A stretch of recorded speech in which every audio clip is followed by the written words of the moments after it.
Thank you all for attending. Welcome you to the Winthrop Town Council meeting.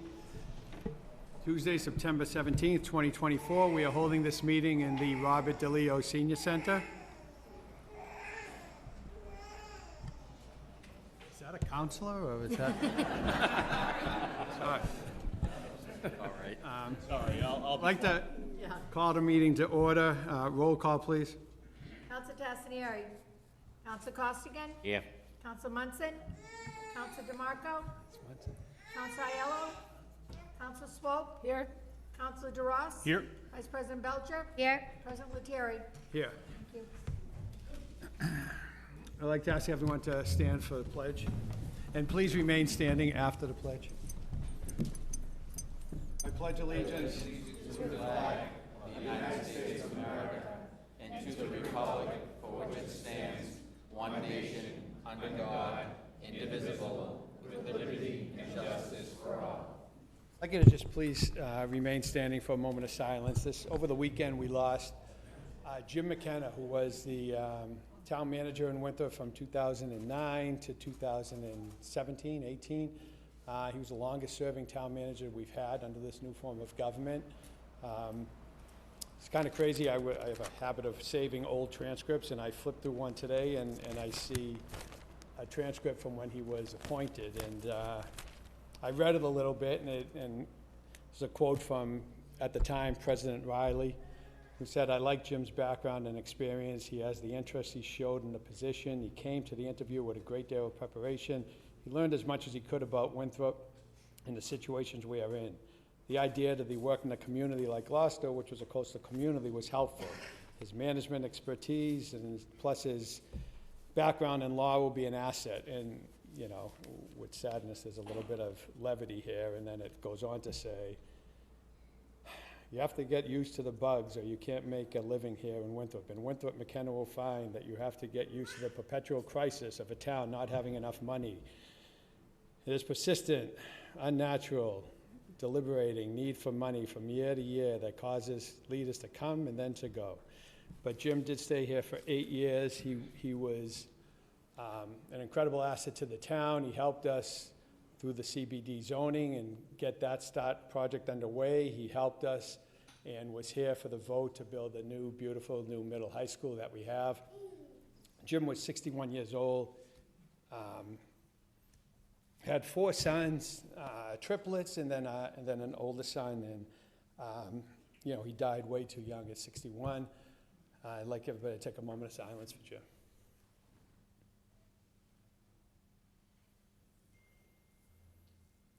Thank you.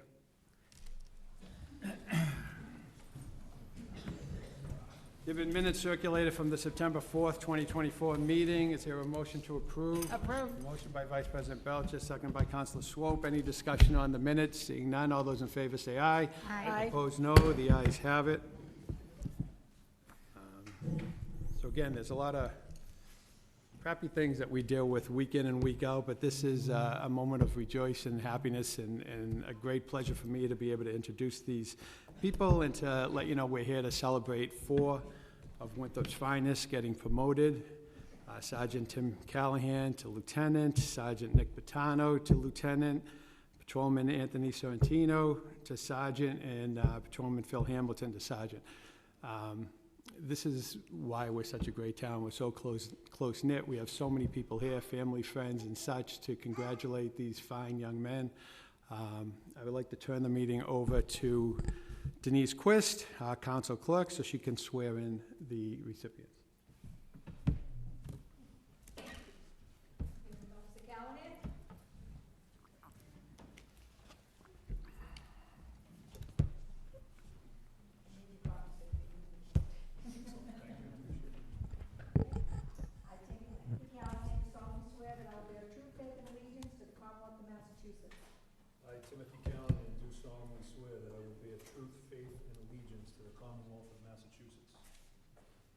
And will support the Constitution thereof and the Constitution of the United States. I will support the Constitution thereof and the Constitution of the United States. That I will obey the lawful orders of all my superior officers.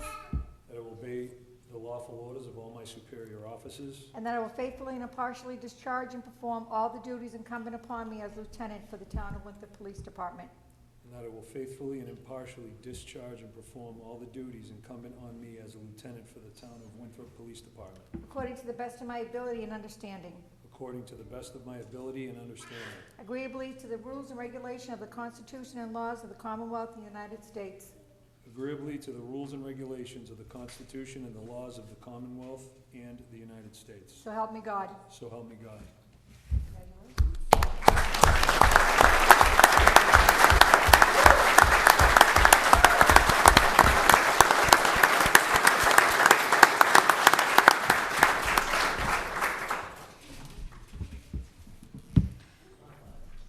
Thank you very much. Thank you very much. Congratulations. Thank you. Officer Batano? You wanted me to white all yours out? That's fine. I, Nicholas Batano, do solemnly swear that I will bear true faith and allegiance to the Commonwealth of Massachusetts, I, Nicholas Patano, do solemnly swear that I will bear true faith and allegiance to the Commonwealth of Massachusetts, and will support the Constitution thereof and the Constitution of the United States, and will support the Constitution thereof and the Constitution of the United States, that I will obey the lawful orders of all my superior officers, that I will obey the lawful orders of all my superior officers, and that I will faithfully and impartially discharge and perform all the duties incumbent upon me as lieutenant for the town of Winthrop Police Department, and that I will faithfully and impartially discharge and perform all the duties incumbent upon me, as a lieutenant for the town of Winthrop Police Department, according to the best of my ability and understanding, according to the best of my ability and understanding, agreeably to the rules and regulations of the Constitution and laws of the Commonwealth of the United States, agreeably to the rules and regulations of the Constitution and the laws of the Commonwealth and the United States. so help me God. So help me God. Congratulations, Lieutenant.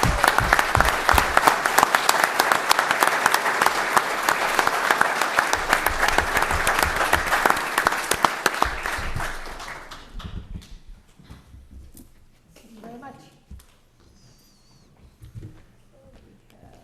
Officer Sorrentino?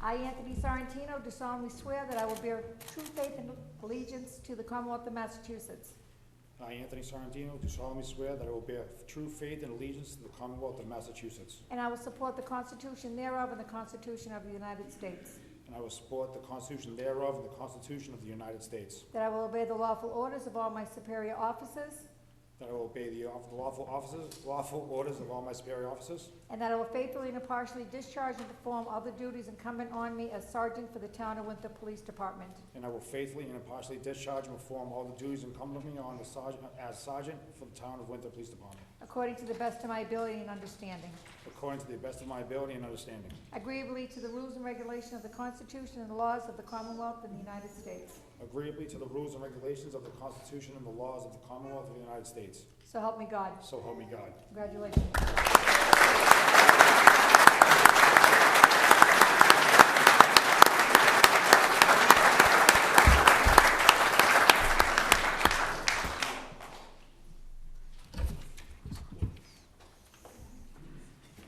Okay, Officer Hamilton.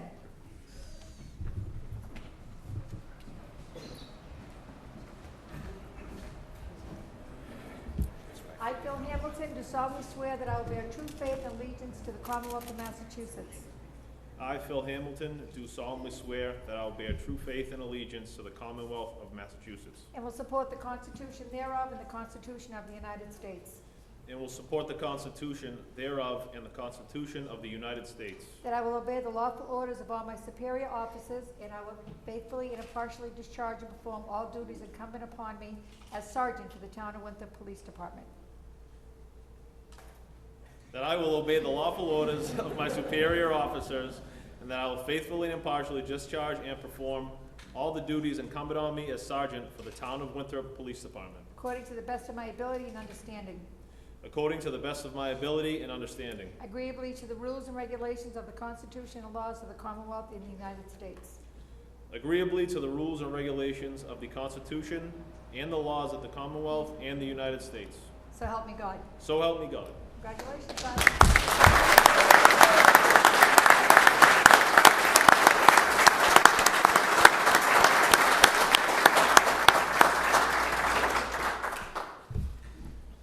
On behalf of the council, I would just like to thank all four gentlemen for not only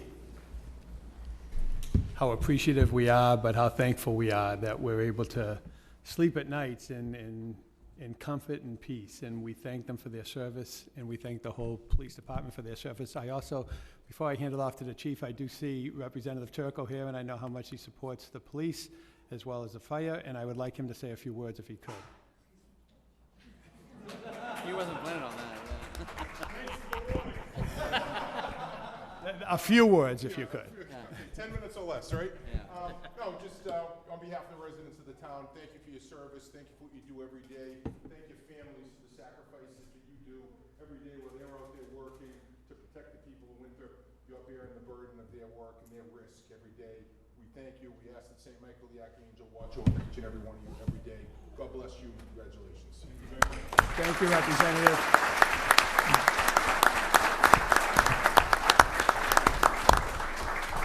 And I'd also like to ask Chief Goodwin to say a few words.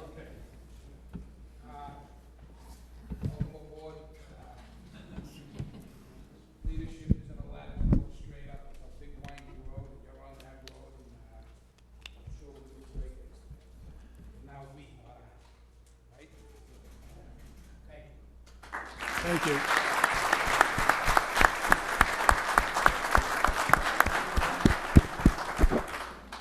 Whoever wants to say, So, start one at a time, just.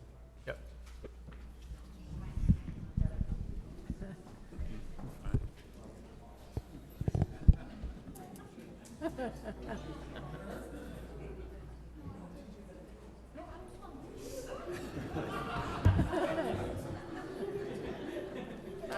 We're all getting pictures, so it doesn't matter. Guys, look right here, look right here, me. Put the badge up on it, go ahead. You gotta just kind of get me. Not really, I love it. not really pitting on it. Hold it up like that. Okay, look at me. That, like that.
Okay, guys, put that up on his chest, look at me, here we go, guys, right here.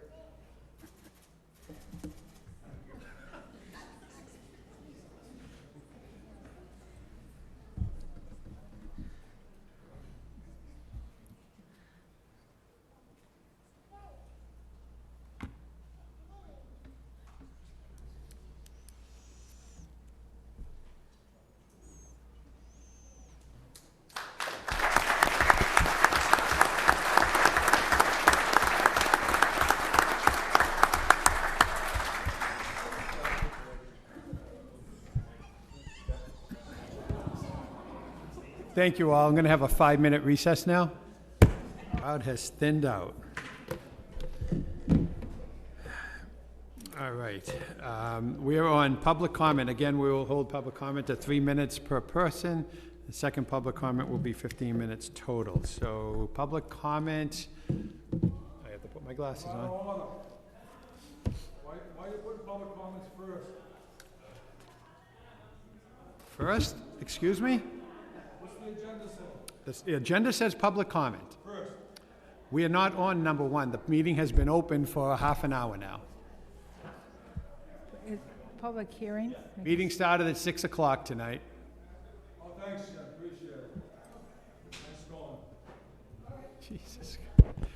Yes, just name and precinct, please. Carol Ficello, Precinct 4. I'm here to speak about and respond to the letter that was printed in the transcript by the Pro 3A group, and I'm also going to add to that the posting on Facebook by Councilor Belcher. I feel that these letters were full of misrepresentations, inaccuracies, and half-truths. I feel that it's crucial to get appropriate information out to the public, not based on speculation. There is an obligation by the planning board, the town council, our town manager, and our town councilor to look at the legality and the facts and should be presented. It should be fact-checked. That information was outrageous on many levels. The first misconception is there's no new development required. 0 additional units with overlay. This is absolutely misleading and misrepresentative. The law, according to the law of 3A, it talks about the minimum 15 units per acre. It does not talk about the maximum. So the fact that we claim there's not going to be any new development is only addressing the minimum. There is nothing to stop a developer or an owner under 3A from building the maximum number of units in each of these zones. We have asked this board to give us the information regarding the maximum number of units allowed in each of these zones, and we have not received a reply. They have also failed in those letters to talk about reconfiguration. Even if not one more building is built, the law allows to reconfigure and reconstruct the existing units within each of these zones. That surely will add more occupancy and more density to the town, without any restriction on the number of occupants or the number of bedrooms, and no consideration for parking with those extra units. Fort Heath is a perfect example where a developer, as of right, can come in with one owner that owns Fort Heath as an apartment building and continue to do more development. They have plenty of land there with parking being used now. What's to stop them from building above or on those parking areas? Another misconception, no impact on the zones, simply restructuring. Are you kidding me? When you bring the state in and you put the state in charge of a zone and deprive us as those residents in the zone of local protections, rights, and processes, that is not merely restructuring. It is simplistic to say that, and it's inaccurate. Also, they say that under the state control, the fact is that we will have no protections, no rights, and no processes. As abutters to those developments, we are silenced in giving any opinion about that development under 3A. Another misconception is about our condo docks. We've been asking for months about the condo docks, and meanwhile, we've received no legal response by the state in writing and formally. We're told again, oh, we're being assured verbally. That means nothing under the law. Verbal assurances and fingers being crossed, which was said at one of the meetings, is absolutely meaningless. We need a written formal amount. Also, it's tied to special zoning permits. Those permits are 37 years old and they're local permits. The state, when it comes in, can do anything they want and maybe have new permitting, and we have no guarantees. We must have this done legally. Thank And you. Can I mention one more thing, please? One thing, yes. One more. Grants and funding, is it a joke? $100 million is at risk for grants and funding, when over the last 10 years, under 3A, there are 4 grants. We only received one for $2.38 million. Where are you coming up with $100 million? You're throwing everything into that pile. It's misleading to the public. It's unfair, and this needs to be fact-checked and corrected. Thank you again.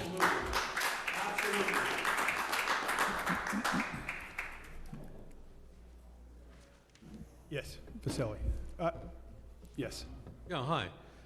I'm Carl Eckstein, Precinct 4, and I wanted to bring up one simple issue. Mr. Aiello pointed out a while back that we need a cost-benefit analysis when we do development, and he's absolutely right. If we actually proceed with the development that we're talking about here, 3A or other, there's a good chance that we will exceed 400 students and additional students, perhaps as many as 1,000. And in looking up the cost of what it'll cost this town for a new school, I looked at recent cost for schools in Massachusetts. One in Quincy, actually for 650 students, is scheduled to cost $146 million. And the lowest level of new school construction was at $52 million. There is no way we should accept any plan that doesn't have a cost-benefit analysis, and that's just education and construction of a school.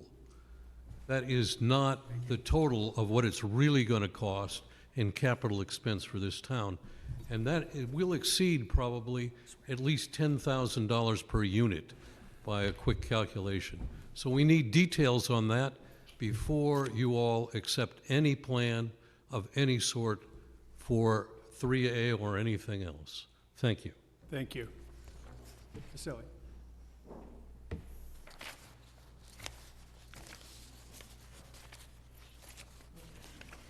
Vasily Malius, Precinct 1. I'm going to submit this to the clerk to hand out.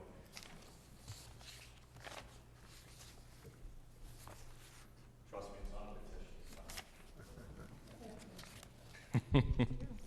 a petition. What Denise is going to hand down is the guidelines, and I want to make it aware to the council that at the top it actually tells you how many times it's been revised.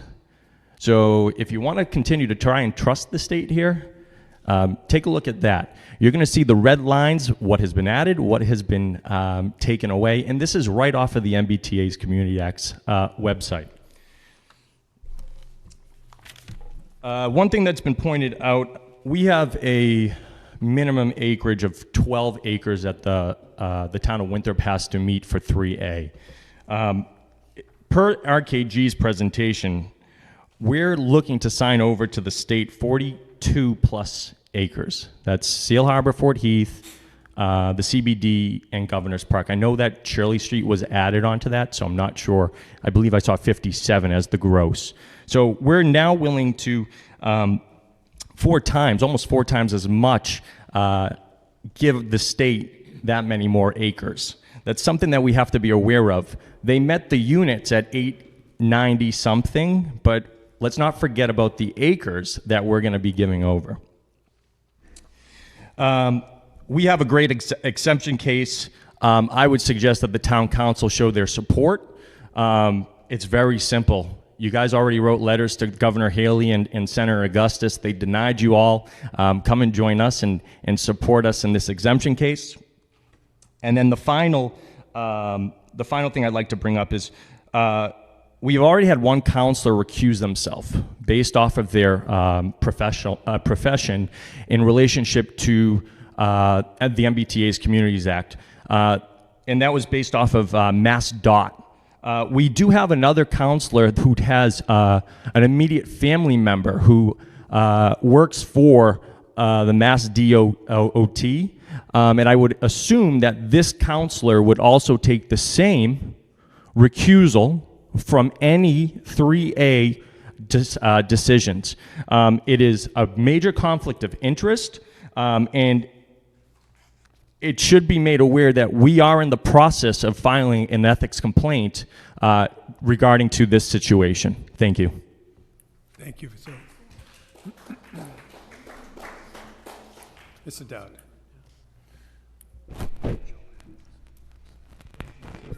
Counsel, Jim, I noticed on the front page of the transcript last week that you want to have on the 24th of September, you want to have a meeting, and the last paragraph said you want to have it, make everybody comfortable, and you want to have it at the Harvey Room. Last time we had a meeting at the Harvey Room, there was probably about 70 people there. They were out the door. I don't think there's anything comfortable about cramming 70 people into the Harvey Room, so I hope you will change the venue. I don't appreciate the way you go right into public comment at the beginning of a meeting, because people are still coming in the door and then they miss it. The sparse audience here, I can't understand why it's so sparse. I think it's a problem that's getting worse. People are dropping off. You want to have a meeting, yet you want to have it in the Harvey Room. Perhaps this room is available, or perhaps some other venue. And if you could do that, I think it would be greatly appreciated. At the last meeting, I had a person coughing in my ear and someone was bumping my head. It's not a good venue for 100 people, or even 70 people. It's not a good venue. So I hope you'll take that into consideration. I don't expect a clarification after I'm done, Jim, what I'm about to say. I don't want you to interject any type of comment, because you did make a comment in my comment period last meeting. You yelled something out, I forget what it was. But as far as the meetings that are top secret, so to speak, we don't know what's going on with Max Tazzaneri's intergovernmental meetings. Nobody knows. It's the most important meeting that we're ever going to have in our lifetime. It could be upwards to $40 or $50 million. And I was told that by somebody that was in the last group of meetings 10 and 20 years ago. I hope we can make this all public, the top secret meetings that we've had. If you've had a meeting, you're not having one this month, and yet you say it's the most important thing that you've ever been involved with. You said that at the very first meeting. And we know we don't have any experts on this group about negotiating $40 and $50 million contracts. I suggested at the very first meeting that you put out a request for interest in representing the town with these two entities, Massport and Mass Water Resource. And some people thought it was a good idea. Obviously, Max doesn't think it's a good idea. Or we don't know what Max thinks, because he's having top secret meetings. Let's get it out in the open, Jim. I think you're losing control of your board here and your committees. Thank you very much. Just for a point of clarification, this meeting was advertised for 6 o'clock. I don't want any retraction. I don't want a retraction, Jim. If you want to comment on something that I said, put it on the agenda for next week. Point of clarification, this No meeting was clarification, Jim. advertised- Clarify your Excuse scoop. me, do you want to leave the room, Mr. Dowd? No, I want to get this mic out of here. Point of clarification, this meeting was advertised for 6 p.m. It started at 6 p.m., this meeting Well, then was full. change your process. Put it, We were put it here further to back. Put the honor comment 4 further- of our put the police comment further officers back in for the meeting getting so people promoted. can show up, and now you're going to limit it to 15 minutes. You're done. Diane, please. Hold on, I don't want to fall down. Can you hear me? Yes. Diane Sands, Precinct 5, and I do not work for the state. Couple of things. I noticed that Hannah wrote a public social media post, and I want to take that up with you. One of the things, she wrote some misinformation. I'm not going to take that up. It's been covered this evening already. But one of the things is that she said she was working on a ballot initiative. Let me get the other part up. And it would not be, thank you. I've got to hold on here somehow. It would not be a zoning issue. We don't consider ours a zoning issue either. We consider ours a voting issue. And hers would be, let's see, I am working on a ballot initiative for a special election at a later date to put the planning board's proposal and see itself in front, I guess I could use my glasses, in front of the voters, not a change to our zoning code. We already have a ballot initiative, and we have one coming forward with the appropriate signatures. So this is a confusing issue. I would think that the town council would be, if they were doing a ballot initiative, it would be approved by the town council, not an independent councilor on their own. So if this is something that you're working on, we should know about this.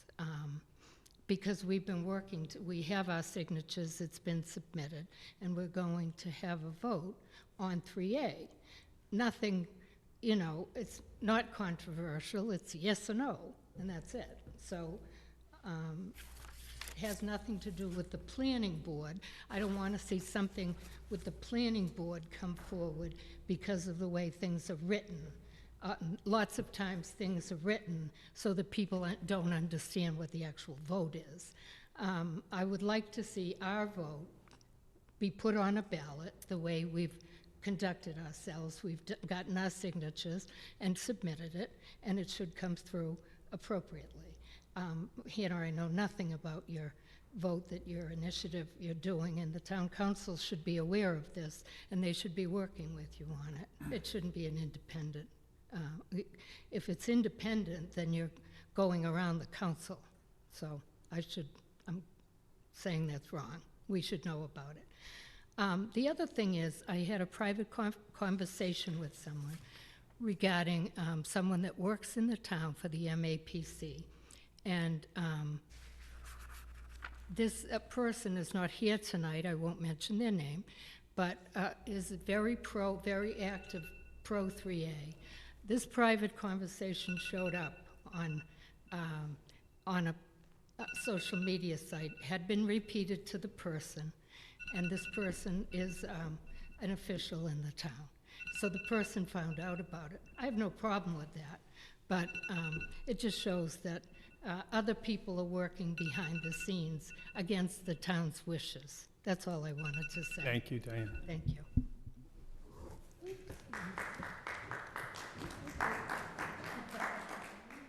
Yes, I'm sorry. Everybody, Cheryl Howard, Precinct 2. I want to encourage you again, like I did last meeting, to support the exemption case that has been filed on Winthrop's behalf. We have nothing to lose. We need your support as council. There's going to be more of this nonsense in the future, and a lot of effort has gone into putting in writing what our uniqueness is, our limitations are, our capabilities are, our density, which is most important. So we need all of you to support the exemption that is filed at the Superior Court. You have nothing to lose. Thank you, Cheryl.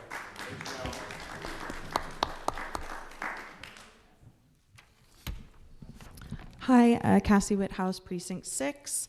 I just wanted to read into the record some items that are being talked about a lot, and I think it's important to go back to our zoning and actually look at what's in it right now. So Seal Harbor is residential C, which means that by right you could build a single-family detached dwelling, a two-family detached dwelling, or a semi-detached dwelling for 2 families, and nothing else is allowed without a special permit in that zone. So I think it's only appropriate that a large apartment building that has been there for a long time be recognized in the zoning for that area. We're essentially getting credit for that area just like we are the CBD, and it's not going to impact our community. In fact, it makes that neighborhood and that apartment building and condominium structure more secure if it were needed to be rebuilt in the future. I also did pull the master deed of Seal Harbor because you can do that. It's a recorded document. The county recorder's office, you can go and look that up.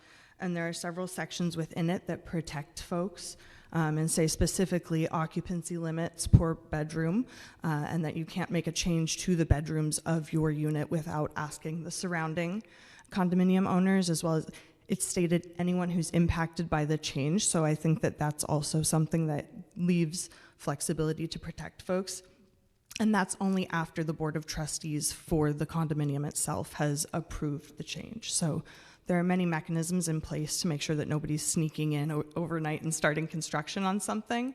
And that's also just not the intention of updating zoning when they're making similar statements to other communities who do not have the built density. We already have the built density. They don't need us to build more, but our zoning doesn't match what is built here. In other communities, they have single-family home zoning, and all they have is single-family homes. Those are the places they're asking to build condos and apartments. We've already made updates to the CBD. We already have the density. This just isn't that big of a deal for us. Thank you. Thank you. Mr. Gill.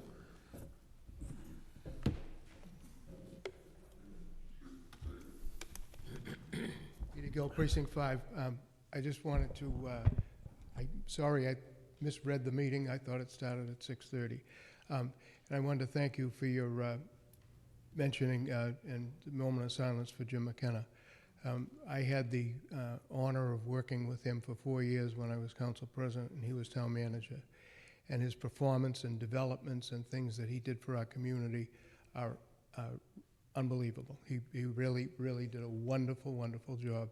And it made my job a real pleasure to work with him. And I just wanted to say that. I went to his funeral yesterday.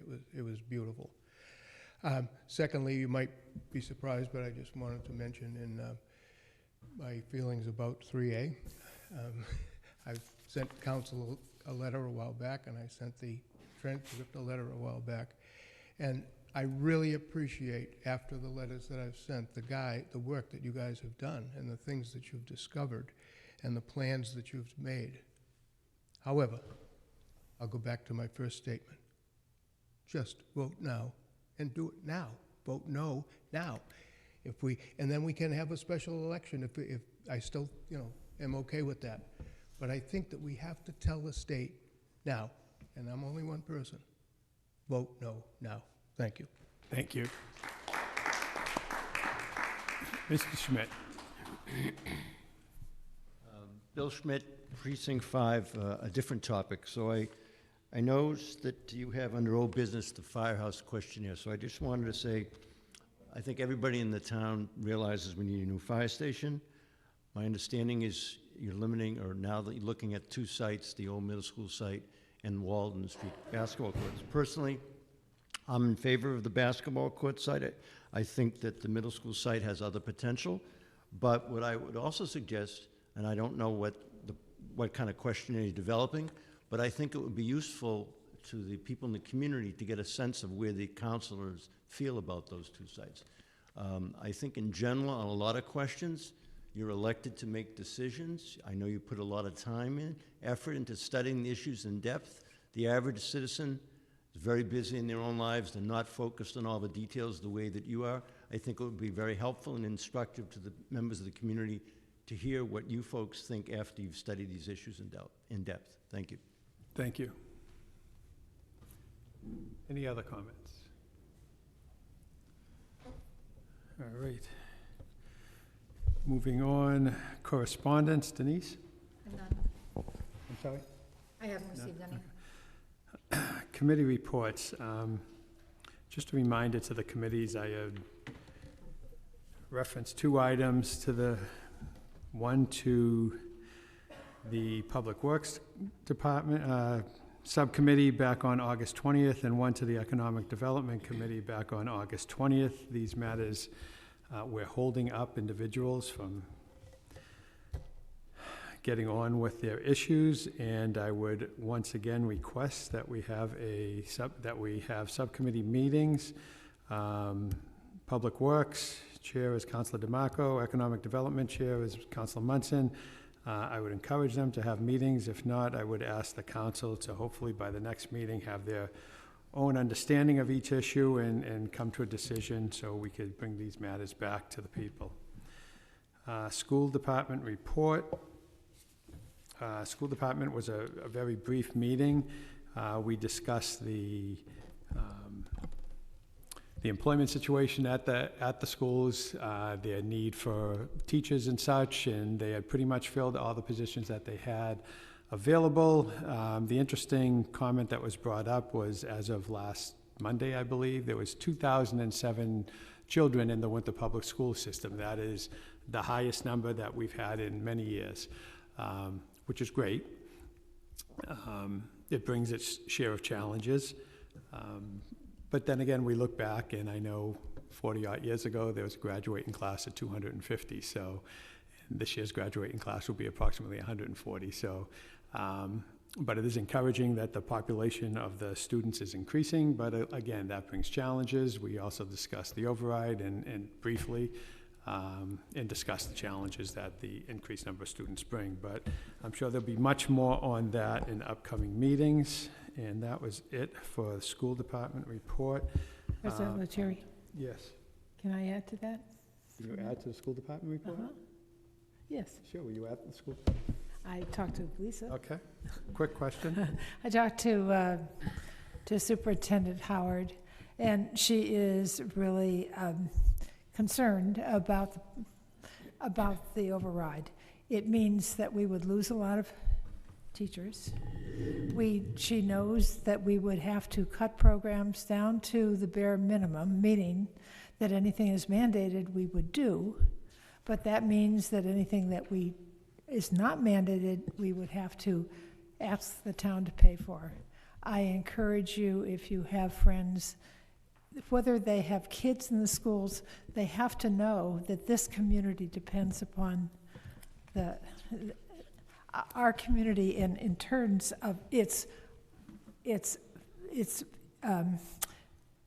ability to see that it's important for education is going to dictate who we are. And so I'm just telling you, I spend time with Superintendent Howard. Please support it and let your friends know. Thank you. Town manager report. Thank you, Mr. Council President.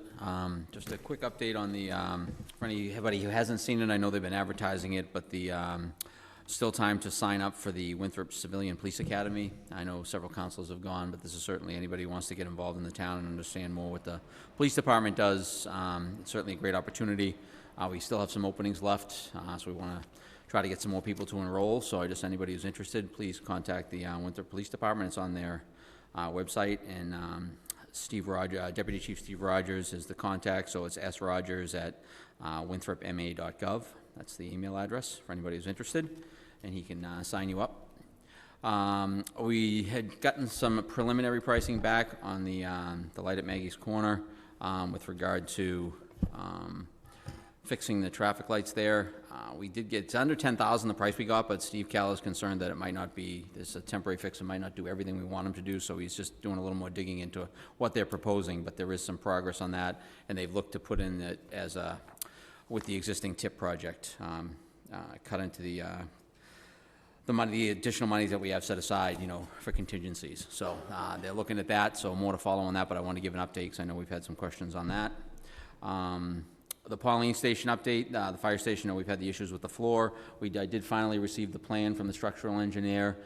He's coming out this week to take a look at it to see about putting some steel plates over the one side that we're currently using to distribute some of the weight onto the larger columns that we have downstairs.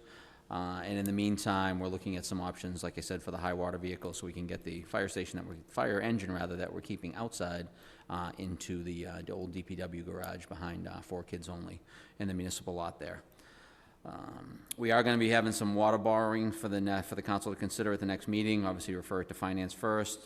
This is going to be for installation of new water meters, exercising our existing shut-off valves that are in the street, and also, assuming that some of them are going to fail, replacement of some, said valves that we, find that are in failure.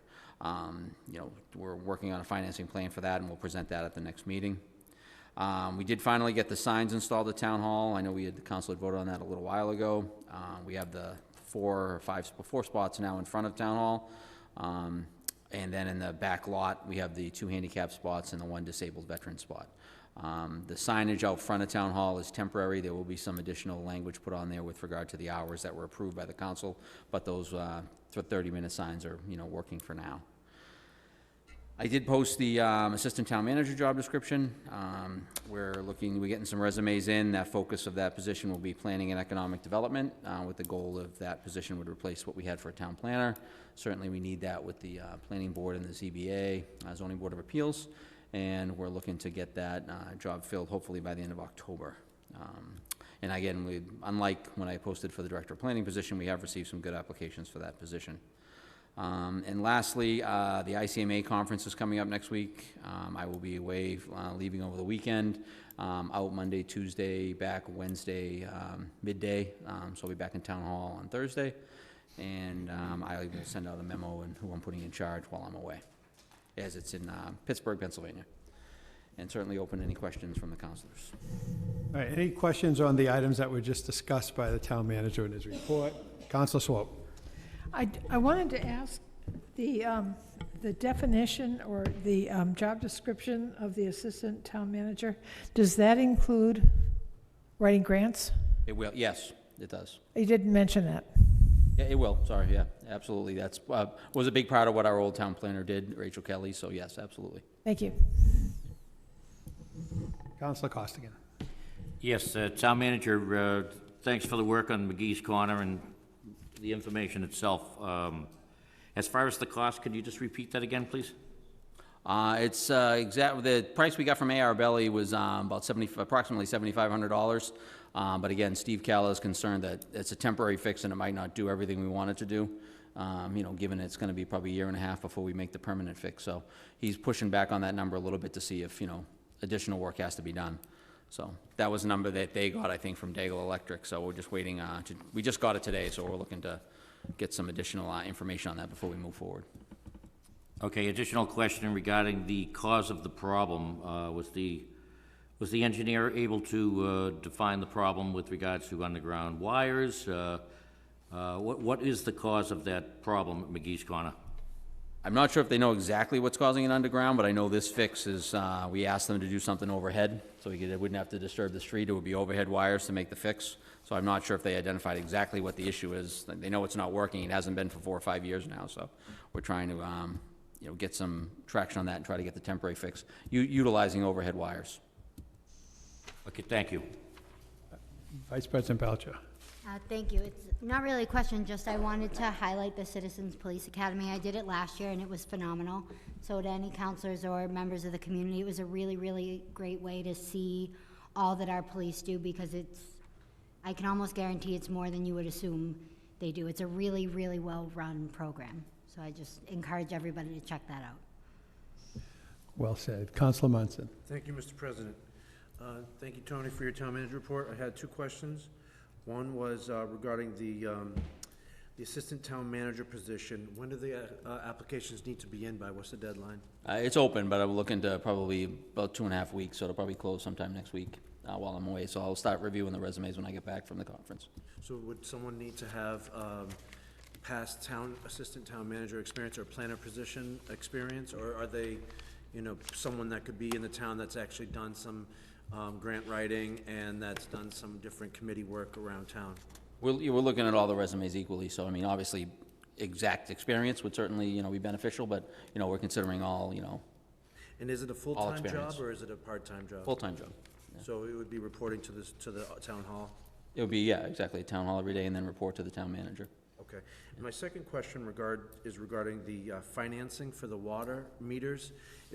So this is above and beyond the capital asset plan's dedicated money for that? The money that's in the capital plan for this year, yeah. We knew we were gonna come back with additional borrowings. There was money identified in there by Steve, but we couldn't fund it in the capital plan, so we're gonna borrow it with some lower no-interest loans, and other options we're looking at. So we wanted to put a plan together before we brought it to the So council. this will just expedite the whole process? Correct. Are you gonna try to borrow enough to actually get all of the water meters replaced, or? We're gonna do it over, we wouldn't have time in a given year to do them all, so it's gonna be over like the next 3 or 4 years, so. But enough money to get Get it going and get the amount, yeah. I think for the water meters itself, we're looking for 300,000, I think, for this year, which will be enough to get the meters going. And a town loan would be somewhere like 2-3%. I don't, I'd have to ask Steve that. I'm not sure exactly on a percentage on that. Great, thank you. I look forward to seeing that progress. Max? You all set? Just one quick Councilor follow-up. Test, anyway. Thank you, Mr. President. Just one quick follow-up question, Town Manager. The consultant coming in to assess the Pauline Street Fire headquarters, they're gonna give us a price then, right? We don't have a price now. We have a price for the plan, the work that they've done so far, then we're gonna have to put it out to bid. Right. Yeah. Right. So we don't have that price yet. What was the They're price getting for a ballpark price on what the material's gonna cost to fill the basement, which is what the plan is all. So the plan, just so everybody understands, if any remember from a fire station, vote last year, if you go down in the basement of the Pauline Street Station, there's a set of stairs towards the back of it. We're gonna put a small demising wall, retaining wall, whatever, in there along the staircase and cut that off, so we still have access to the back part of the basement, but then the front part of the basement where the fire engines park over, that'll be filled with either some sort of an epoxy fill or flowable fill. And we'll be able, once we get the cubic yards on that, we'll be able to get a ballpark price on what that'll cost. But there's also ancillary costs, additional costs that go with that is, we've got to move the steam boiler out, so we'll be looking at, some mini splits costs. And then we've got to do something with the floor, bracing and things like that, so. So what was the cost so far for design then? So far I got a bill like $2,500 or something like that, not a lot of money so far. So that's not even a good gauge as to what the construction cost is gonna be. Not yet, but I can tell you they did a similar repair in Chelsea, but it was a little more involved, but, Chelsea's costs were upwards of $800,000 or $900,000, so I don't know, where it's gonna come in at, but, they're doing a similar project, fixing up an old fire station in Chelsea right now, and that's a similar issue with the floor caving in and stuff, so. Thank you very much. You're welcome. Councilor DeRoss. Thank you, Mr. President. Tony, thank you for your report, and thank you also for your appointing of your designee, Tom Dadarian, to the Climate Commission. He's already contributing to that. We had our Climate Commission meeting last night, the monthly meeting, and the question I have for you is, following up on Councilor Swope's question, in the posting of the Assistant Town Manager position or in your interviews, are you requiring demonstrated success in securing, not only writing grants, but actually success in securing them? And the reason I'm asking is because last night's meeting of the Climate Commission featured the presentation by Connor from the Woods Hole Group, and I've seen a lot of climate-related presentations, and it was frankly one of the best researched and clear recommendations to us, and I think Councilor Costigan would probably agree, he was there with me. There's 4 options he laid out just for the Morton Street Resiliency Project, and the preferred option, which I think you probably know, is a $12.5 million option. That's gonna require most likely the seed money for design and engineering work from a source like MVP, followed by an application to FEMA for the big money to get the project done. So I just wanted to give you an opportunity to speak on that. Are you making sure that the talent, the candidacy that's coming through the door for that position has not only the ability to write grants, but a history of securing them? Yes, but I will say, absolutely, experience in grant writing and, getting grants is certainly important, but I will say, with those specific type of grants, whether it's for the climate resilience, and coastal flooding and whatnot, we tend to hire consultants like Woods Hole Group and things like that. So, you would go out to get a grant to bring in someone like Woods Hole to write it, because that's very technical, and you wouldn't expect just a average grant writer to know everything they would need to know to make and put together the presentation that you saw Connor did last night. And remember that Woods Hole Group is the same group that put forward our MVP application this year for that work down there that, we didn't get that grant, but they put a great package together. Initial feedback that we got from the state, was that, they thought there were too many options, but we had a meeting with them beforehand and they were fine with all the options that we could look at them, understanding we were probably going to target in on the earth mound. So, I would say some of those more specific grants, you're going to get a consultant for that anyway, because it's real technical, but as far as the day-to-day grants and the stuff that we get from the state, community compact, things like that, yeah, we'll look for somebody with experience. Okay, thank you. You're welcome. All right. Yes, one more. Just one question. Jim, can you give me a guideline on when we're going to talk about 3A? Because I know you wanted to bring it up every meeting. We didn't bring it up tonight. But can you give me a kind of a guideline of what we're going to? Yeah, sure. My understanding is that the consultant has pretty much finished their work. They have adjusted the 2 zoning requirements that they had to do. It's been submitted to the state for cursory review. My understanding is the planning board is going to meet either the 3rd or the 7th, Well, they meet sometime in the first week in October. Yeah, but they meet tomorrow night also, right? The planning meeting. You're talking about 3A. I'm Oh, talking just about 3A, okay, sorry. So my understanding is the planning board's going to have a special meeting sometime, I don't know the date, they don't know the actual date yet, sometime the first meeting in October, first week in October.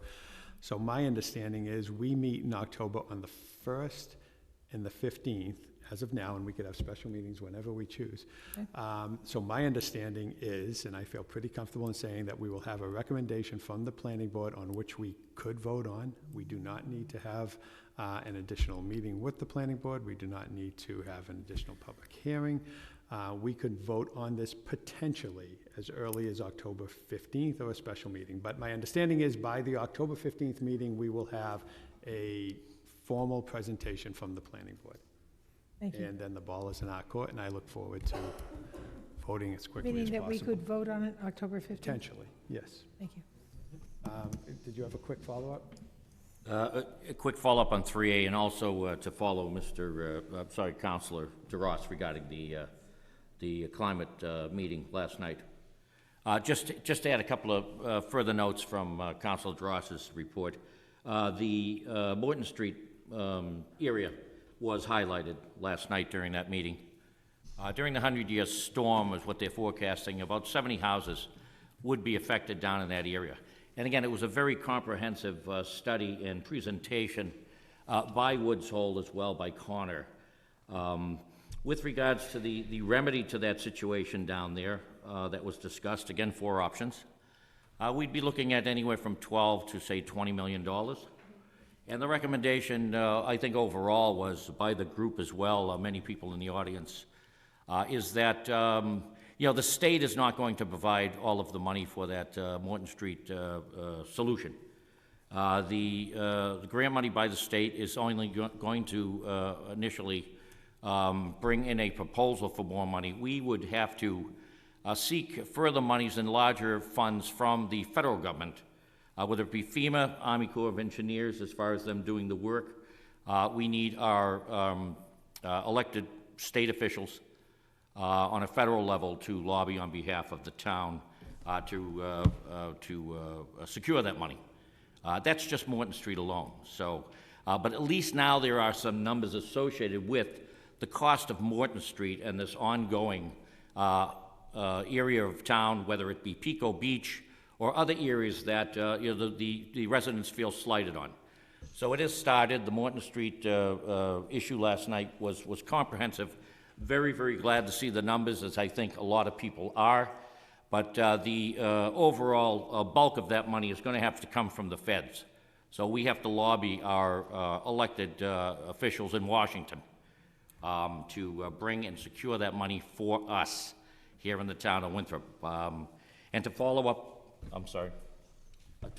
with Councilor Swopes on 3A, as I mentioned before, and I think it's known, I initially asked for the exemption to that 3A issue itself, and I do understand there's a lot of back and forth right now as well.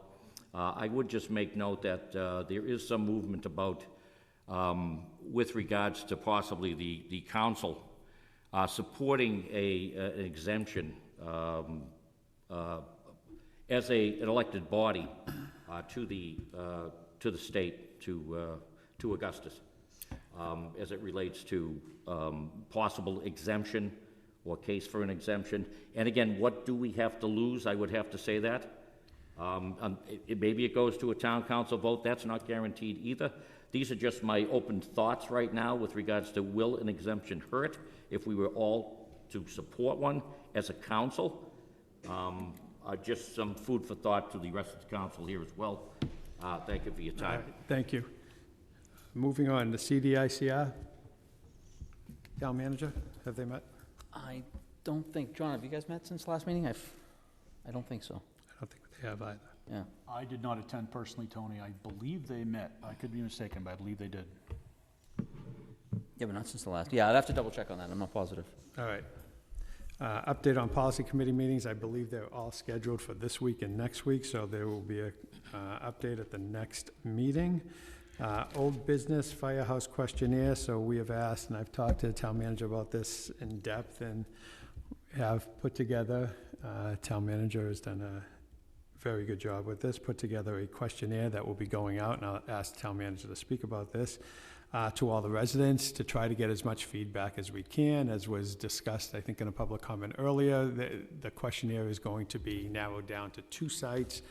The first site would be whatever, first, second site. One site would be the middle school site on Pauline Street. The other site would be the basketball courts on Walden Street. The questionnaire will discuss a relatively brief 2-3 paragraph synopsis of each location. It will also include cost estimates of each location. And it will ask simply for your choice, A or B, whatever A is or B is. We will take that information obviously to heart and look at it deeply. The council will ultimately make a vote as to when we would put a firehouse debt exclusion on probably a special election sometime, hopefully in the spring, early spring. I encourage people to take a look at the questionnaire, and again, the town manager, I'll ask the town manager now to discuss how that questionnaire would be facilitated, through what process, through what social media outlets. Tony? Yes. We'll be using all the media outlets we have available to us. Obviously, we're going to write down to the reverse 911 with a phone call to let people know where, to go to the website. Obviously, that'll be the primary one. You'll be able to do it there. We're going to attack the social media sites, my town manager blog. If I'm not thinking of anything, feel free to let us know. We might even, depending upon costs, even look at some flyers maybe to send door to door if we don't get there, if we feel the numbers are slagging. But we are going to try to get it out. We'll pass out flyers over at the, senior housing, the Winthrop Housing Authority, all of our locations that we think, people may need additional information and might not look to the traditional outlets. So we want to make sure we get it out to anywhere and everybody. But we want to, we'll also be providing some, computers here at the senior center. People want to come in, they'll be able to show them how to get to the website and do the survey and have, answer any questions. And certainly anybody can call my office if they have any questions before they vote. But with regard to the survey itself, we took a lot of the feedback I got from the council and others, fire chief and whatnot. I think we've got it narrowed down pretty well. We did incorporate the costs that was asked to do into the spreadsheet itself. It does show the locations on the site where the buildings would be proposed, additional parking that's proposed, everything that we've already shown at prior meetings. And then at the end, after you click through, it gives you the option to pick one or two, option A or option B, the Pauline Street site or the Walden site. So, good team effort, thanks to Larissa in my office for putting it together. Also Meredith Hurley, who, put us in touch with the survey, Qualtrox, I believe was the company's name. But she used that survey service in the past, and they've been great to work with, and I think the town will enjoy the final outcome and, be pretty easy to use. Yeah, the survey is very comprehensive for such a small space, really. A couple paragraphs, there's a lot of jam-packed information, and we do include, for example, on the basketball courts, the cost of relocating the basketball courts. On the middle school, we include the cost of demolition of the middle school, the remediation of the asbestos in the middle school, the cost of work that needs to be done underground with stormwater. So it's pretty comprehensive. It will break down the prices. It includes a contingency. It includes an escalation for assuming that this wouldn't start until the fall or spring of '27. So it's pretty comprehensive, and it will be limited with IP addresses, so not that anybody's going to take the time to answer it 100 times or something, but it won't be skewed that often. You're going to have a limited on IP addresses as to how many times they could answer it. And take a few questions. Councilor Swope. Tony, terrific. I just want to know, I see that you have a broad way of getting to people, and I would love to talk to you about how we could use that same mechanism to get out the issues about 3A and about the school override. So anything that you can tell me about the strategies you're using to get this information about the firehouse out to other people, I'll piggyback on it. Thanks. Sure, happy to meet with you. Just let me know. And just a quick follow-up, I met with Tony and the superintendent today because we wanted to include the schools on this since one of the proposed sites is the basketball court, which is a major pickup and drop-off location for the ATC. So we wanted to make sure that we outlined the plan and how it would incorporate into that plan, complete adequate access and better access and more streamlined access for the parents, along with parking for the teachers. Councilor Munson. Thank you, Mr. President. I wanted to get clarification on the survey question as well as the process. The process was the more concerning one. When you were just giving a summary just prior to on how the survey would work, it sounded like the survey will go out with the methods that Tony shared with us. Then the voters will vote, and then we will make a decision as a town council based on their votes on which one to put on a ballot question. We will take their recommendation. The citizens, not just voters, anybody, any citizen will have access to clicking on a link and looking at the information, and we would use all that feedback to help us make a decision. Yes, ultimately, the town council will vote on a location to bring to the citizens for a debt exclusion ballot.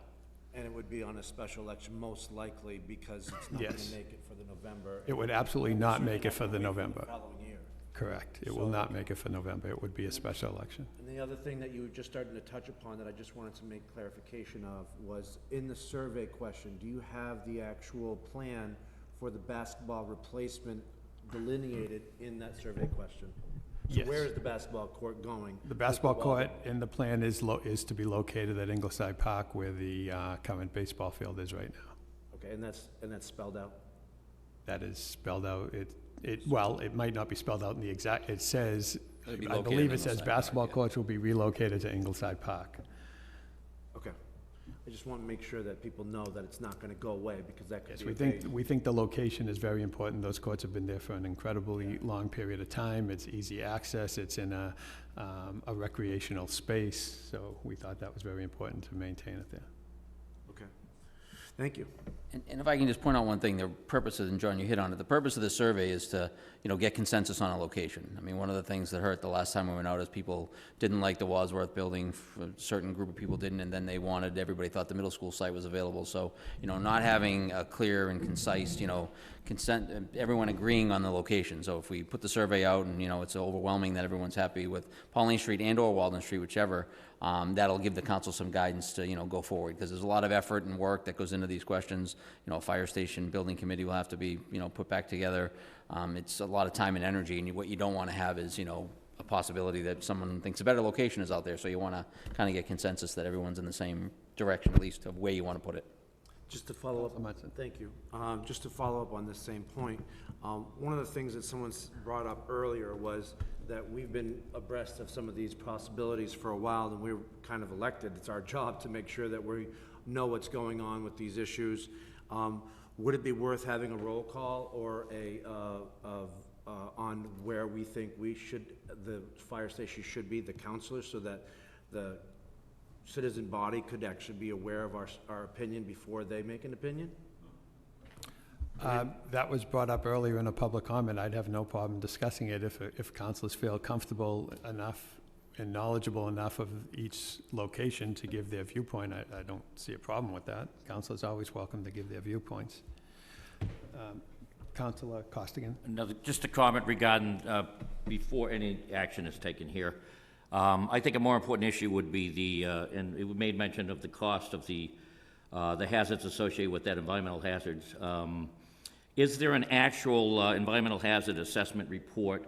Where is it, and what does it involve? Is it in asbestos only? Is it PCBs in caulking and window seals? Has that been addressed? Is an extensive assessment been done of that school, and what is the impact to the neighbors of that area? Has that all been taken into consideration? We've got a bid for the demo, but we'll still have to get the hazmat priced out. But we had the asbestos removal. There's been some asbestos removal already done, so a lot of the flooring and whatnot has been taken out that had issues with PCBs and asbestos. We believe all that's left now is some pipe wrap, but we haven't had an official estimate done on that. But again, the estimate to take down those two buildings was, in the ballpark of $700,000-800,000. So we allowed an additional, till 1.5. We had allowed an additional $600,000 to accommodate that, or $700,000, so. And just to follow up to that, I would be very concerned and would request a environmental hazard assessment done of the building prior to any notification to the public to make sure we're all aware of the hazards of that building and the cost. So that's my recommendation tonight. I would advise the council to also advise the manager of that need before anything is put on a reverse 911. Any other comments? All right, moving on. There are 2 items on old business that will stay there for one more meeting. This is the release and abandonment of certain right-of-way on Summit Ave that is in committee, and also the air rights approval on 50 Somerset, which is also in committee. New business, there is none. Public comment, we have a 15-minute public comment session. Kathleen first, please. Sorry, Jack. Oh, yeah, I'm always quiet. Hi, Kathleen Capuccio, 49 Waldemar Avenue. I apologize if some of this was addressed earlier. My husband went away for business, and I had to cook for the kids, regrettably for the kids and regrettably for me. So this is addressing the letter that was put to the editor. I'm going to just address one specific comment. I'm sorry, this was a 3A letter from, again, the informal pro 3A group. Thanks to the efforts of a number of town councilors, Town Manager Tony Marino and the Winthrop Planning Board in collaboration with partners in state government, we have been able to reduce the number of new units required by the 3A zoning law from 882 to 0. I had sent an email to the town council, to Town Manager Marino, and I believe the planning board. I normally would 100% agree with Mr. Aiello, who didn't have the courtesy to respond to me directly, but responded to Council President Lettieri with his comments saying that we just misunderstood what they said. That's not really what they meant. That's exactly what was meant. It was deception. It was a flat-out lie. And because the signatories decided to engage and discuss the town council, the town manager, and the planning board, a statement should be made. And I apologize. Maybe someone already made it. Maybe Ms. Belcher did, because she was happy to post on Facebook today. So maybe she posted something today or said something today at the meeting. That's a flat-out lie. L-I-E. The state has not reduced our units. So what I find concerning, and I will address Ms. Belcher directly, who personally I like very much, you had the time to post on Facebook, yet I have sent you emails, and I know others have, with different issues. But you post on Facebook about town business, shut off the comments. And then Mr. Aiello, again, doesn't address me directly in an email, but addresses Mr. Lettieri to my question. And people are wondering why we have questions with our town government. I have addressed Mr. DeRoss, Ms. Belcher, Councilor Aiello, Senator Edwards, with regard to the hijack email, which we're all well aware of. Not one response from you guys as to your collusion to hijack a meeting with Secretary Augustus and State Representative, or sorry, Senator, whatever it is, Miss Edwards. Stop posting on Facebook and address your constituents. This is why we don't trust you. Thank you. Vasily?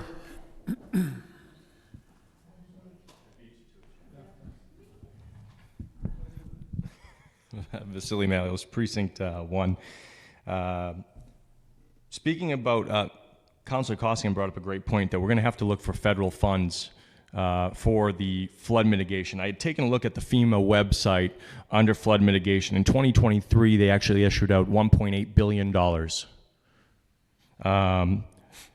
We have a pretty good, I feel like our town has a good connection to Senator Markey, who sits on the Committee on Environmental and Public Works. I think we need to really hit his office hard here as far as finding those funds from the 2024. I did take a look at the grant. It's pretty lengthy. I don't know much about it, but I think that is a great opportunity for us to really look for those funds, because the state's not going to be able to take that project on completely. I also do feel that Massport should chip in here. We protect Massport, and that should be a part of the mitigation deal as far as flooding goes around our entire community, because we save the city of Boston, Logan Airport from major storms. We take the brunt of it. So we need to really hit them hard as far as saying, hey, hand over the money, because we save you guys from flooding or getting hit with these massive storms. The second thing I'd like to just point out is, so the 3A plan was submitted to the state for pre-approval. Where are we able to find that plan anywhere? Is that going to be posted on the website, town manager? Will it get posted? Do you know? The zoning language? The pre-approval. Yeah, we're going to put it up, yeah. Okay, perfect. Yeah, I think it's great for the community to see what was actually submitted. I mean, this affects everybody, pro, against. I mean, we need to know what's going on here, what language is being used. I really don't trust RKG. Obviously, I'm biased because I'm against this, but we need to know what they're saying on our behalf. Okay, thank you. Thank you. Mr. Dowd. Mr. Dowd, did you have your hand up? No? Diane. Hang on here. Did it. Okay. Diane Sands, Precinct 5. Nothing to do with the state. I just want to ask a couple of questions. One of the things was you commented that you could take a vote. The town council could vote. I'm wondering if you follow, and you didn't have to have a public meeting, or the planning board didn't. That sounds like Attorney Cipolletti's 8-stage planning rule that he was following. His reply to one of our petitions. No? No, not that I know of. I don't know. Okay. So if you took a vote, would it be a simple majority or 2/3 majority? If we took a vote on this usually on a zoning ordinance, you need a supermajority of 6 votes. The state, when they passed this law, changed that to a simple majority. So in our case, it would be 5 yes votes. So no matter if there's 5, 6, 7, 8, or 9 councilors present, you would need 5 yes votes to pass. We would not be voting on, to approve 3A. We would be voting on the recommendation from the planning board. Right. So the recommendation would be, we're creating 2 zones, they're A and B, and So you're going ahead with 3A, the compliance?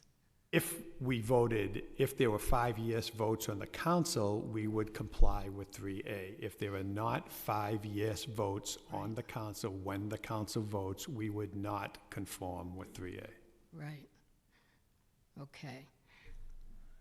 I'm just looking around at the amount of votes now here tonight. It doesn't look promising. So the other question I have is the assistant town manager.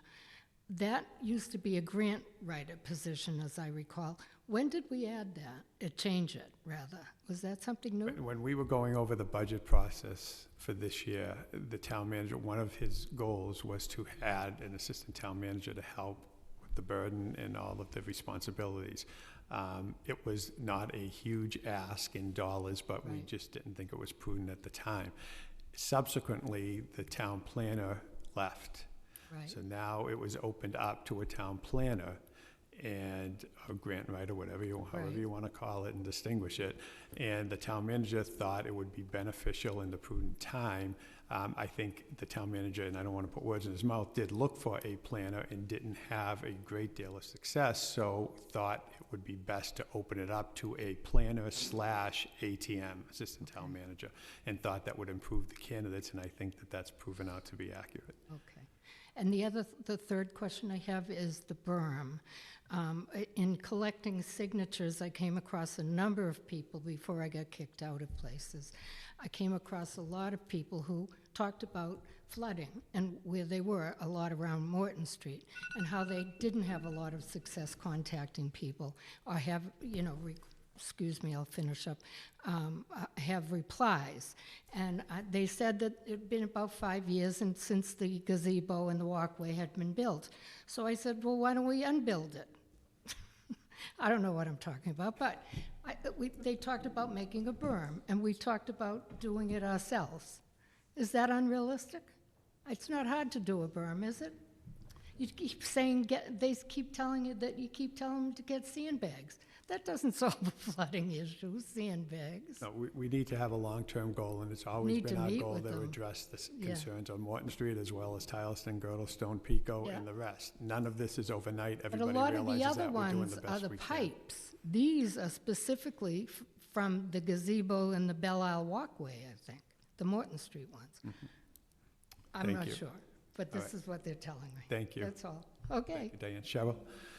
I'm trying to get back now.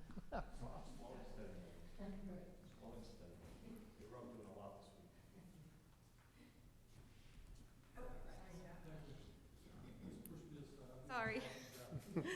Hi, Cheryl Howard, Precinct 2. I'm concerning 3A coming to you from Planning Board for a vote. I know, Jim, you mentioned it could be 30 days or 60 days that you have to actually take your vote after Planning Board. I think, and I'm not 100% sure, I'll check with Tony, but I think on this situation, we don't have a specific time limit, but my goal is to vote. My thought, personally, is to vote as soon as we can. Okay, well, I think we should take Hannah's advice. I think at some point she said, let's wait till after Milton is heard. And then also, let's wait on the exemption response so that we can all make educated decisions. Those are two important pieces of information that we need. I also want to caution you with RKG and their plan that they worked on with the planning board. Jim, I think you're probably the only council member that was here when CBD was implemented, and the consultants intentionally and wrongly drew the lines to benefit developers and not protect the residents. So I urge you to proceed with caution before you vote on anything that is presented to you. Thank you. Thank you. Cassie and then Mr. Dowd. Hi, Cassie Woodhouse, Precinct 6. So the 3A isn't on the ballot in November, but the override is, and I do want people to really focus on the override because it is really important for our schools, and that is the future of this community. And, you know, I have a kid that's in the system, so of course I care personally, but even if I didn't, the kids that live in this community and the things they learn in those schools, they benefit everyone. So I would strongly urge anyone in the community, if you can vote, please vote yes for the override so that we can keep funding our schools. Thank you. Mr. Dowd. Mr. President, tonight I heard of another sport facility, the basketball court, to be moved from its present location to Ingleside Park. So that's that land. If this goes through, we'll have a basketball court. The grass is used for a football field. There's a hockey type situation there in one of those enclosures. There's a skateboard park there. And I may have missed one or two sports. Soccer, obviously, pee-wee football. A lot of things happen there.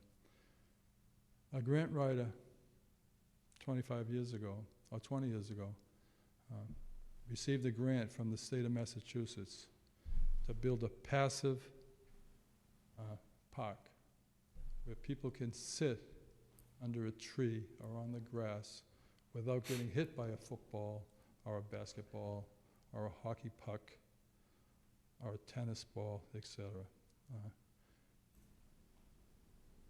The rest of the state looks at us and say, what are you doing with your money? Well, we're going to build a passive park. And then, year by year by year by year, it's being used for other things. That gives other cities and towns an idea not to give us any more grants. If you misuse grant money, you're in jeopardy. You're getting future grants. That's been well established. And that's it on the park. It was built as a passive park, so that puts a lot of people like myself that would like to relax on a bench under a tree, read a book, etc. There's a lot of people like that in this town. I don't know why we have to, appease, hockey, football, basketball, baseball. Oh, there's a baseball field there too. Maybe I forgot about that. As far as a sparse audience here, and I think you're losing touch with major issues, Jim, in this town that need to be addressed. And we do address Morton Street, and we do address other areas, a seawall to the left of us, a seawall to the right of us, which are major concerns. And I don't hear too much about it. I've raised the issue of the seawalls on both ends of facing east, and without much success. Mr. Ariello said he's going to take care of it last spring. He's going to take care of it next spring. Well, that puts us on the back end of any type of monies coming towards us to protect the town from a disaster if the seawall at Short Beach deteriorates during a big storm. And it's already deteriorated.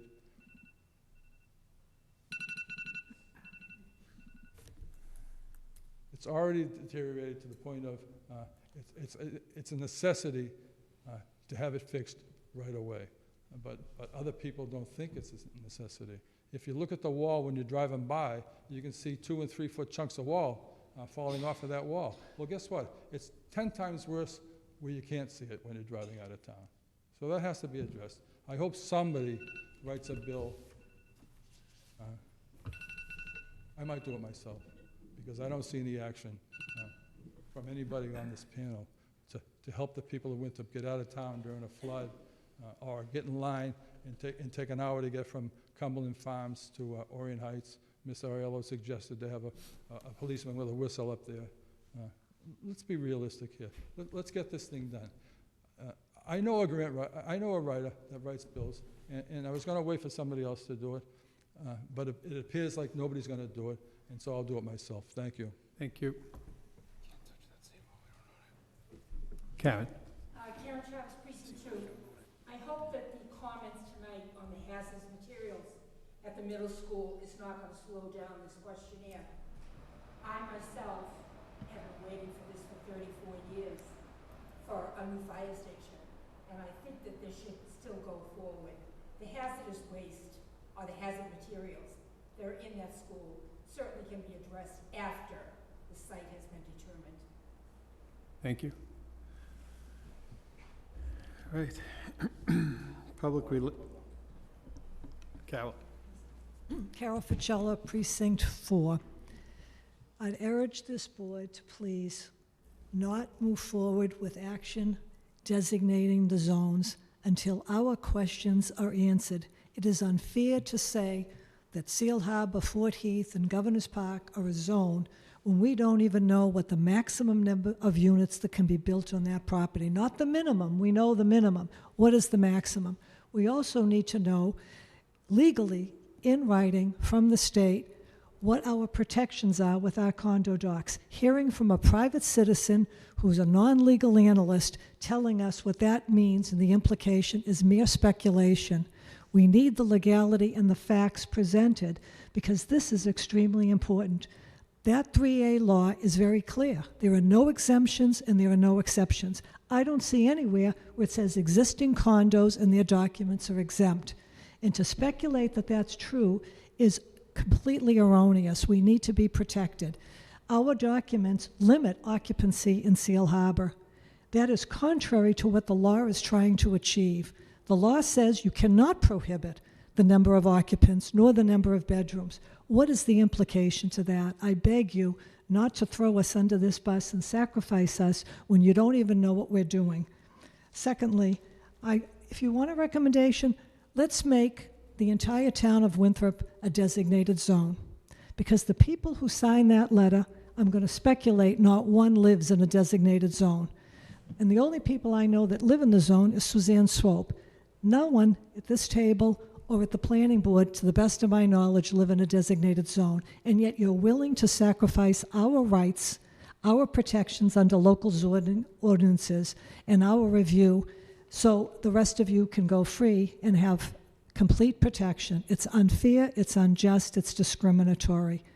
I urge you not to take this action. Let's make all of Winthrop. Let's spread out the risk. Let's make everyone susceptible to the losses of their rights, to no review process, to no special permits, no waivers, no variances. And when your next door neighbor comes and says, I'm sold my 2-family because an 8-plex or a 10-unit building is going to be built next door to you, tell me then, when you don't have a right as an abutter to object, when you don't have any review process, when you have no protections, tell me that you don't think there's any impact of 3A on your family and your life and your neighborhood. These are points that you have to think about. It's unfair to project this onto the rest of us in those zones without you being willing to make the same sacrifices you're expecting us to make. Lastly, in terms of a vote, Hannah, you suggested having a vote not on 3A, but on the planning board's recommendations. What good is that? That's just giving everyone else a pass, saying, oh yeah, let's make Seal Harbor and Governor's Park as long as it's not our zone. That's a false question on the ballot. The ballot should be, as Diane said, yes or no on 3A. Thank you. Thank you. All right. Public relations, upcoming events, Winter Farmers Markets, the last dates, September 22nd, October 13th, October 27th, Ingleside Park, 9 a.m. to 1 p.m. September 26th, Winthrop Recovery Event from Town Hall down to Winthrop Center, and that will be from 5:30 to 8:30. I encourage people to attend that. It's a great event. And I will be hosting a meeting on September 24th, a week from tonight. Right now it is at the Harvey Room. I've had many meetings over 20 years. I've never had more than a dozen people attend. Maybe this one will be different, and I will look into the possibility of changing. I will look into the possibility of changing location if there is a place available, but that meeting will be at 6:30 to 8 o'clock, I believe, next Tuesday night. And that is it. Motion to adjourn. Motion by Vice President Belcher, second by Councilor Swope. Any discussion? Seeing none, all those in favor say aye. Aye. Opposed, no. Meeting adjourned.